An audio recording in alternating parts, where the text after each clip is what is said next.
Hey, I'd like to welcome you to another episode of Mission Matters. My name is Adam Torres, and if you'd like to apply to be a guest in the show, just head on over to missionmatters.com and click on Be Our Guest to apply. All right, so today is a very special episode. We're bringing Charlie Lass on the line, and he is an author in one of our upcoming books. He's also founder and CEO of Humble Inc. Got some big news going on today with Humble. Charlie, just want to say first off, welcome to the show. Thank you very much for having me. Excited. All right, Charlie. So we got a lot to cover today. Definitely want to get into your background as an entrepreneur. Definitely want to celebrate Humble today. So I guess I can't keep a secret, man. What's going on with Humble today? Let's start there. Well, So this I kept from you, but the official beta launch of Humble is. Come on, that's what I'm talking about. Yeah. I'd love to be the first media outlet and team that you brought your story to. So definitely an honor, and we're gonna go further into Humble for those that are watching and are like, what is this Humble thing? Maybe they know Charlie for some other businesses or other entrepreneurial pursuits. Well, Humble is a big deal, and we'll explain why today. But before we do that, we'll start this episode, Charlie, the way that we start them all, with our Mission Matters Minute. So, Charlie, we at Mission Matters, we amplify stories for entrepreneurs, executives, and experts. That's our mission. Charlie, what mission matters to you?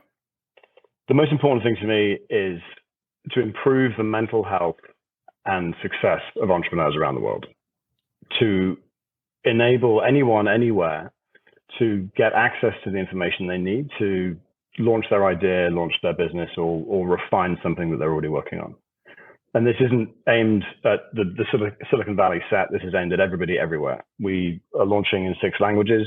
And the reason it's called Humble is because we are trying to provide equity without ego.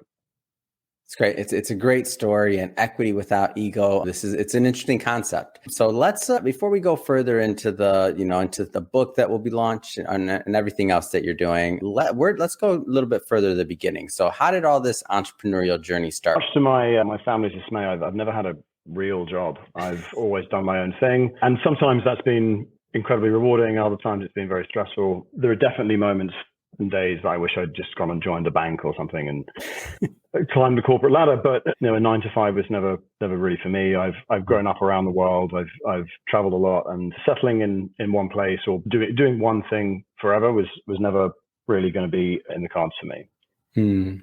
So from an early age, I began doing my own thing, and with the support of a lot of very patient friends and family, we've made a good go of it.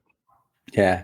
And I feel like there's a lot of people. Would you say for you, I mean, you just couldn't work for somebody else? It was just like one of those like what was that thing in you where you're like, man, I'm just an entrepreneur. I can't or I don't want to do this other thing. So one of the things that Humble is focused on is mental health. And there are a number of studies out there that talk about the behavioral quirks or the substance abuse prevalence or the disorganization or ADHD within entrepreneurs.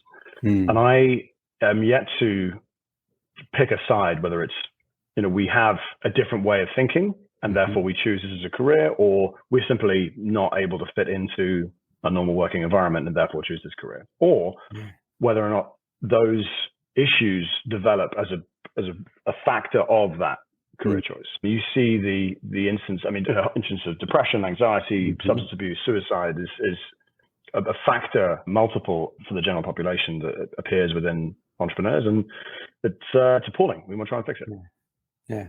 And we're definitely going to dig deeper in Humble, but I want to go into your background further as an entrepreneur first, because you've done a lot of things. So maybe give us a little bit of your history just with startups and some of the other kind of things you've done as an entrepreneur. Thank you. Yeah. So we were talking production. I started off making some quite terrible films, short films. No. They were pretty average, but the adverts and commercials that we made were pretty excellent. And the process of coming with an idea, finding the people that support it, finding the money, making it and selling it. Like that sounds like a film production. That sounds like a startup. It's the same kind of skills. And during my film career, which is in the book, the transition to a technology fund in London, I was charged with coming up with weird ideas, which we did, and launched the first of which was a company called Viapost, which was the first hybrid mail system And it back in 2007, when post mattered and email wasn't really as prevalent as it is now, and it enabled you to send a letter and have it delivered and printed and then delivered in the town that it needed to be, which means it's greener and faster and cheaper. On the back of that, I went to work with a private equity funded technology company, which we ended up calling Control Point, which was the sort of the Microsoft Office of counterterrorism and emergency response. I worked with some phenomenal people there and got to help change the processes of some pretty interesting situations within oil companies, banks, airlines, and the government. And that led me down a path of serious data analytics, the weird and wonderful world of counter-terror and emergency response. It was very interesting. Yeah, and then I mean, going further down your career, so then you also work with then you started helping and working with a lot of startups as well. Am I off on that one, or? Yeah, no, absolutely. I was the co-founder of an energy trading company in London, and then was invited to apply to MIT, which I was very, very skeptical about, but I ended up getting into the MBA program with a fellowship, which was awesome. Met some of the most weird and wonderful people in the world. And I know that a couple of them are probably subscribing to this because I sent them the link. And that was it. That was the change of it. It helped me launch it helped me realize that actually I wanted to help people get their own ideas to market. I started lecturing at MIT. And since 2016, there's been, I think it's something like 450-ish startups that we have helped go through the strategy and the tactics and the early stage launch process for, which is kind of cool.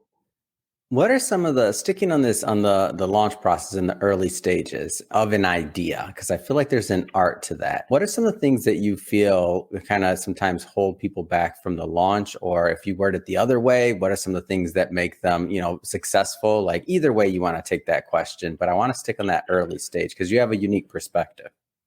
Yeah, thank you. I do. Sometimes I use the phrase that if it's written on a napkin, it's a little too far advanced for me. We're really at the kind of, here's a harebrained idea, let's see what we can do with it. And there are like 4 or 5 kind of sanity checks that you can do to run through an idea, whether it's how technically difficult it is, how commercially viable it is, how protectable it is, all that kind of stuff. And there are thousands and thousands of different business models that you can apply. But the thing that seems to stop people the most, and people I think overdo the phrase like fear is what stops you. But it really is. If fear is the mind killer, and as soon as we stop caring about what other people think, and if you end up being able to do that, tell me how. Then you're able to see a little more clearly what the next step needs to be. The thing that frustrates me most about the entrepreneurial stereotype is come up with an idea, build an app, make $1 billion, cover of Forbes. It took me a week. Next. And it just doesn't work like that. And that it's the perception that, as an entrepreneur, you're either, wildly successful and you're a billionaire, or you're a failure. Yeah. And depending on which culture you're working with, in English culture versus American culture, there's a huge difference to that. But it adds to the pressure. It adds to the misconception that this is something that is easy and something that's a side hustle. It's not a side hustle. It's a job. It's a career that people choose. I wouldn't start drilling people's teeth. I'm not a dentist. I wouldn't expect someone who is a dentist who comes up with this weird and wonderful med tech to then suddenly quit their job and jeopardize what they're doing to go and be an entrepreneur, because it's a totally different set of skills. Mm-hmm. But what I've developed is a process for sanity checking that idea before kind of the leap is taken, and making sure that it gets in front of people who might want it without spending a huge amount of money. Do it quickly, do it cheaply, and see what people want. That minimum viable product, that is the most important thing that people need to focus on. Yeah, the way I think of it too is that I feel like the idea of like an apprenticeship or learning something, like when we think about being an entrepreneur, to me, that's a skill. Like that's a skill set. And I fell into that category, Charlie. You may laugh. I laugh at it when I look at it. I was one of those accidental entrepreneurs. I never really wanted to be outside of corporate America. I started a business that was within what I did, which was finance. And I just thought it was a continuation. Hey, if I'm going to be a financial advisor and for the next 30 years, I might as well own the business. Little did I know that the second company I'd started at the same time as a marketing company, just to hold a book, just to hold a piece of IP. That's all. The only reason I started it would take me on this whole other path and journey that I was completely unprepared for. I didn't know what being an entrepreneur Your was. journey is pretty interesting. Yeah. I had no idea what being an entrepreneur was. And that's why I tell people, especially the people that watch the show sometimes, that they see all these, successful people. Charlie's worked with all these startups as MIT, all these other things, launching another company. I'm like, hey, but there's a lot of years of labor that went into this point in time to being able to launch Humble, or to be able to launch a company with the skill set that you currently have. And for someone to put that additional pressure on themselves to think that they're even going to get it right on their first go, like good luck with that one. I mean, I wish you the best, but it's just, you don't have to get it right in your first go. Like there's other chances, there's other ways to go about it. And that's 100%. The way I see it. I'm like, entrepreneurs need to keep doing what you're doing, but especially for the younger ones or the first time entrepreneurs, like just understand that you're not going to just possibly move over from corporate America. You're very successful in corporate America, and entrepreneurship works the same way. They're different. They are. There's a phrase a friend of mine uses, and it's a bit esoteric. He says, jockstrap and gown to jackdaw and back. And a weird phrase. It basically means leave nothing on the field. Just go for it completely. And talking about that overnight success bit, that quote from Novak Djokovic, it took me 17 years to become an overnight success. That's the thing that really makes a big difference, is that people realizing that it's not the first try. And there's that measure of, made it versus progression of success. An artist who sells their first painting doesn't then stop being an artist because they've made it. There's always something else. Every entrepreneur's got a list of ideas that they want to deploy. I'm certain that you have a list, somewhere on your phone of idea for a movie, idea for a thing. It's in there, and it's finding the time, the opportunities, and the people that can help you realize that. Yeah, absolutely. All right, Charlie. So I want to jump around here a bit. I do want to dive into the main event, which is Humble. All right. So launch day today. I mean, I'm thrilled to announce it and to bring it to our audience. And we're recording this in mid-January 2023, just for my little timestamp, my little vault here, Charlie. So first off, I mean, just tell us about the platform, your plans. Like, give us a lowdown. Okay, cool. So yes, this is the launch day, beta. Very, very specifically, it's beta. It's not the finished version. Humble.inc is the website, which is a pretty cool domain. And a lot of people are like, oh, is it spelled strangely? It's like, no, it's just the word humble.inc. And the rationale behind that is that one should be able to launch their own thing. Anyone should be able to, without ego or stress or trolling or all that kind of stuff. Yeah. And it's been a little bit born out of the social media BS that comes out of things like Instagram and TikTok. When there's a 25-year-old guy offering financial advice. I'm like, really? No, it's just because something has lots of likes doesn't mean it's true. And so what we're doing is filtering through the noise to provide content that is actually factually correct and real and matters, that is delivered by experts around the world who've got unique experiences that understand a nuance of the entrepreneurial journey at each stage. And we provide a marketplace for people to look at to find the tools that they need, the tools they need, not here's a smorgasbord of everything. It's the things that you absolutely need to progress to the next stage, because the entrepreneurial journey is one that is constantly evolving. Every product is constantly evolving, the message, the site, the everything. And so helping people with this guide that we're building, which is not yet live in the site, but is a sort of step-by-step. You think of like Duolingo, like that's our level of like detail that we want to go into, is that when people think about their idea, the first thing that seems to happen is they think about IP protection or incorporating a business. And it's not that. That is not step one. That's step 8, whatever it needs to be. It's, does somebody you don't know find what you're offering interesting? And it doesn't have to be the thing. It has to be the idea of the thing. And getting we all we all want the pat on the back and all that stuff. Going to your friends and family and saying, hey, I've done this thing. They love you. So what they're going to do is say, that's fantastic. Of course. That's not what you need. You need someone to go, that's a bit crap, actually. Sorry. Yeah. And then you refine it. So you need to put it out there to find, this is my view, to find some negative feedback that allows you to refine, to build, to iterate. But doing that alongside another job, family life, not knowing what that information needs to be, not knowing that process. Our whole ethos within Humble is to provide a free resource for people around the world in multiple languages. I think we launched in 6 languages to find that information, to get their market validation, they get their MVP, if you want to call it that, for the cheapest amount possible and the shortest amount of time. That's our goal, whilst fundamentally protecting the mental health of everybody who's doing it, because entrepreneurship is stressful enough. Yeah. And I'm not just talking about the fact that everyone else is doing it faster and better and everyone else is a billionaire. I'm talking about the stuff that if you launch your business and as you grow your business, you are, as a founder, changing the toilet rolls in your office to dealing with investors to refining the message. You're doing everything. Yeah. And that takes a toll. And, at what point is enough? Like, at what point do you succeed?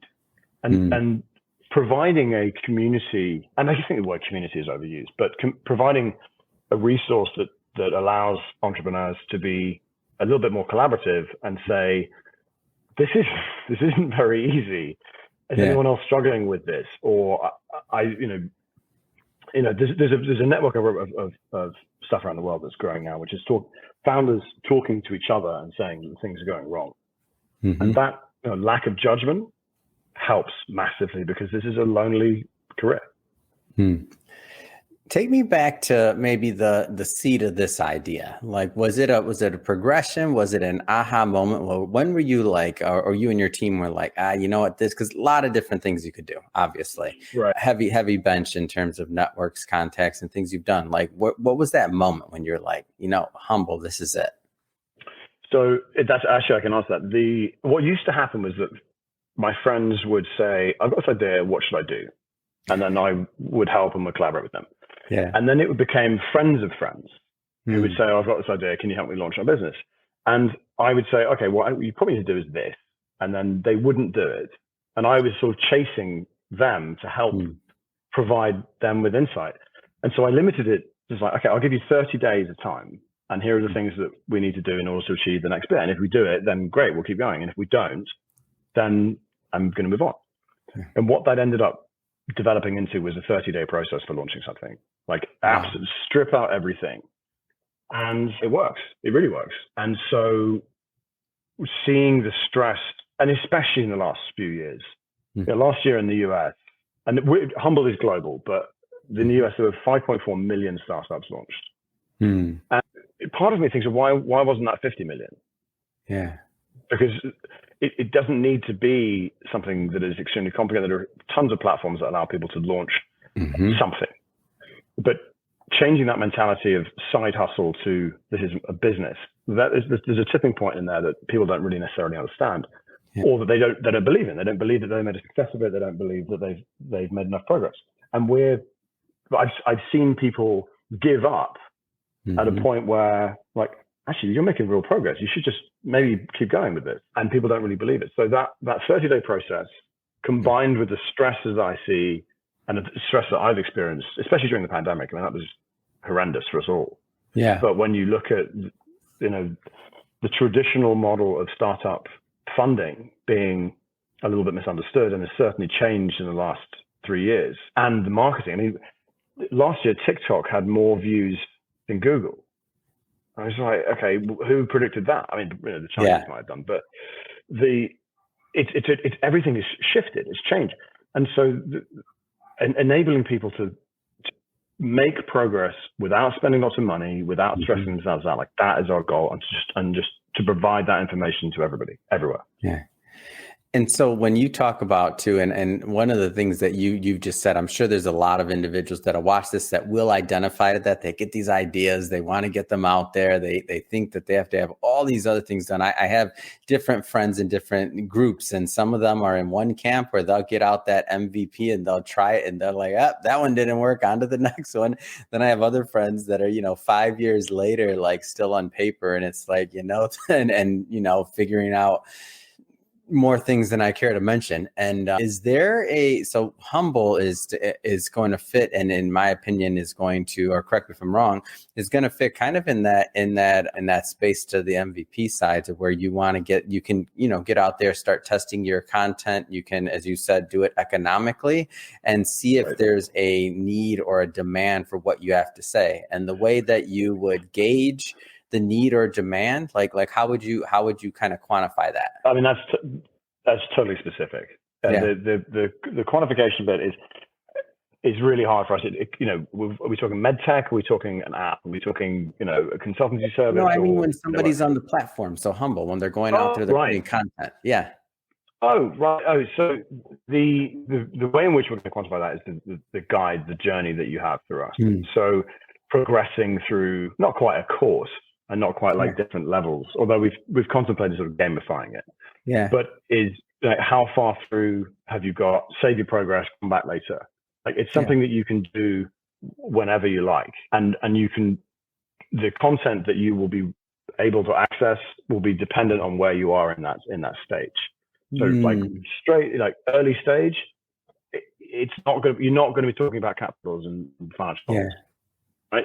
But 6 months in, okay, let's talk about GAAP and accounting processes, whatever it needs to be. Like that will be curated. So it's not overwhelming at the beginning, but it's also not too basic once you've really got through the process. And it's just a constant resource.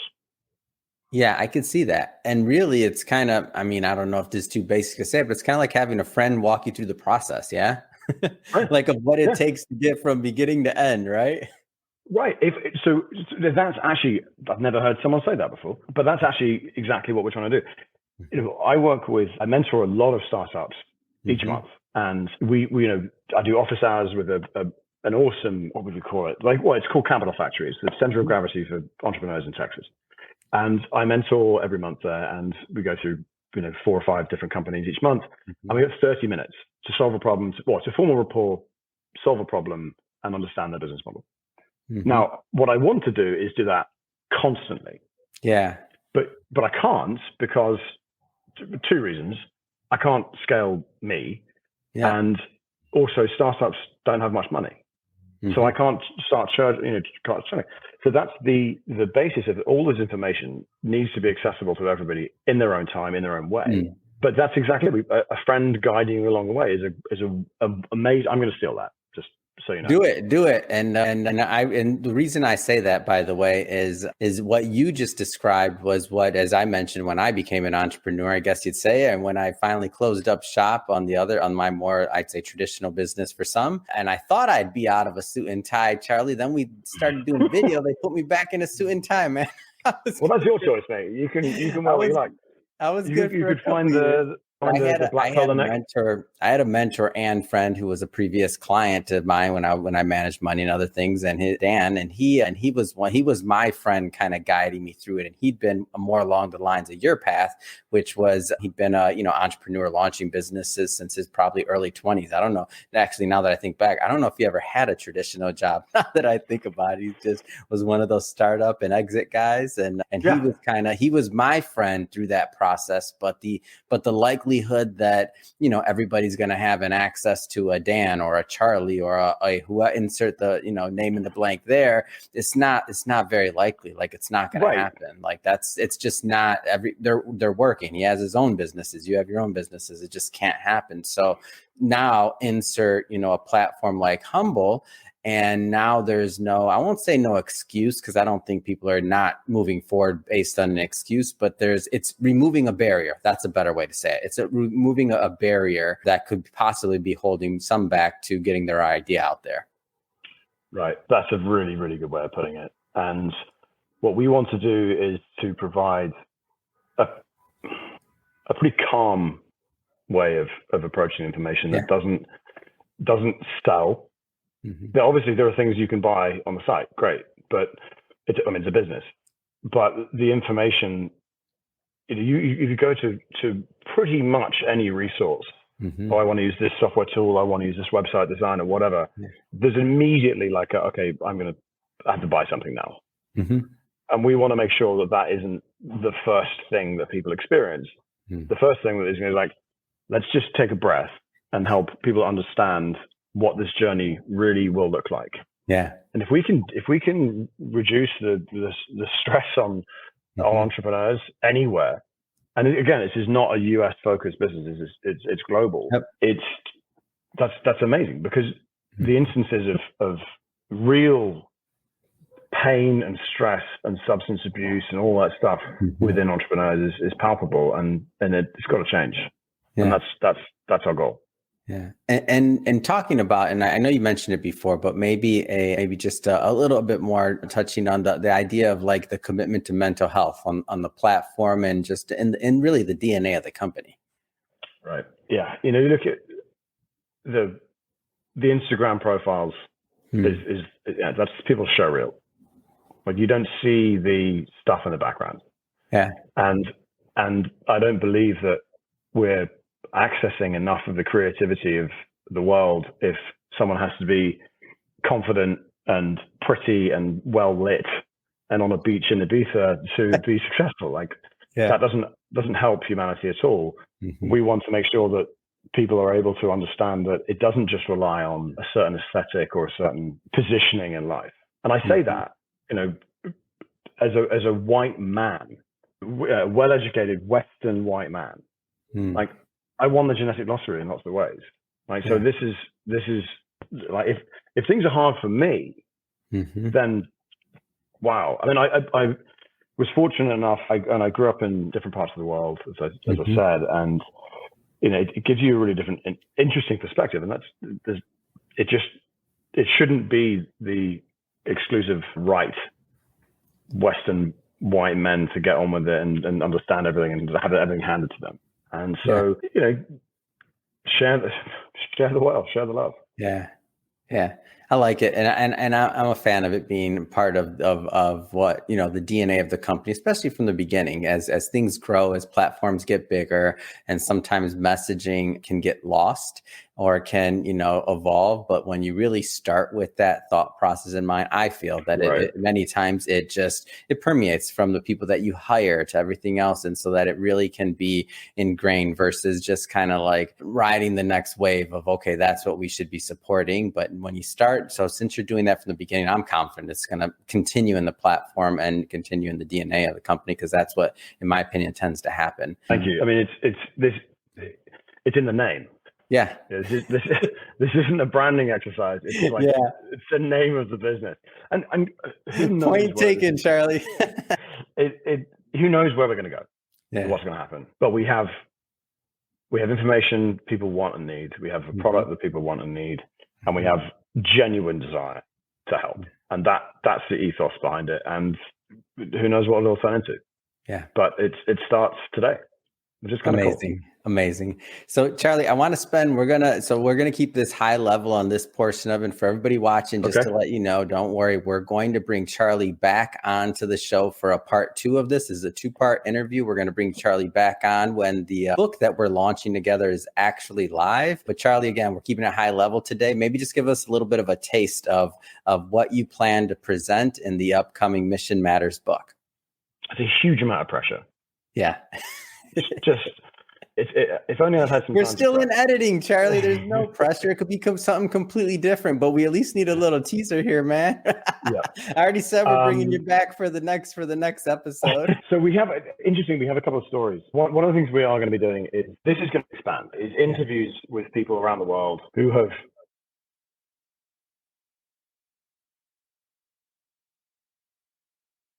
So I hope everybody else is excited too as well. And don't worry, we'll let everybody know when obviously the next interview come out. We're going to do that when the book is live. Well, Charlie, I just have to say it has been really a pleasure having you on the show to celebrate the launch of Humble today with you. For everybody listening, it was Humble.Inc. Am I off? That's right, Humble.Inc. Humble Doc Inc. For everybody, this definitely go check out Humble Inc. today and poke around the site. And I know you mentioned your beta. Go ahead. Beta. It's launched like an hour ago, so give us some feedback. Subscribe to that email address and let us know what you think and what you need. Fantastic. And we'll be sure to put all of the information in the show notes so that people can just click on the link and head right on over. And speaking of the listeners and viewers, if this is your first time with Mission Matters or engaging with the platform, we're all about bringing on business owners, entrepreneurs, and executives and having them share their mission, the reason behind their mission, and really what we can all learn and gain from that knowledge and information. The whole point of the platform, we all want to grow together. If that's the type of content that sounds interesting or fun or exciting to you, hit that subscribe button because we have many more mission-based individuals coming up on the line and we don't want you to miss a thing. And Charlie, again, wishing you much success with Humble. Can't wait till the next time we get to do this again. Thank you so much, Adam. It's been a real pleasure.